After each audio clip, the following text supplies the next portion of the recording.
সাতক্ষীরার কলারোয়ার নকাটির খুলিলের বটতলায় পর্যটকদের উপচে পড়া ভিড়। দৈনিক বাগ-আচরা বার্তা।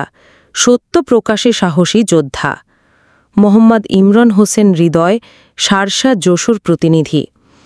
সাতক্ষীরার কলারোয়া উপজেলার নকাটির খুলিলের বটতলা এখন দিন-রাত সমানভাবেই উপচে পড়া ভিড় জমাচ্ছে। প্রাকৃতিক সৌন্দর্যে ভরপুর এই স্থানটি ধীরে ধীরে পর্যটকদের কাছে আকর্ষণীয় স্পটে পরিণত হয়েছে। স্থানীয়দের ভাষ্যমতে ছুটির দিনে তো বটেই, এখন আর সাধারণ দিনেও শত শত মানুষ আসছেন এই খলিলের বটতলায়। বটতলার চারপাশের প্রকৃতি, শান্ত নদীর ধারা, শীতল হাওয়া আর বিশাল বটগাছ ঘিরে গড়ে উঠেছে এক প্রাকৃতিক বিনোদন কেন্দ্র। পর্যটকদের ভিড় সামাল দিতে এলাকায় ব্যবসা বাণিজ্য বাড়ছে। স্থানীয় তরুণরা বিভিন্ন উদ্যোগ নিয়ে পর্যটকদের আকর্ষণ করার চেষ্টা চালাচ্ছেন। ফলে এই স্থানটি পর্যটন শিল্পে নতুন সম্ভাবনার দ্বার উন্মোচন করছে বলে মনে করছেন এলাকাবাসী।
দর্শকবৃন্দ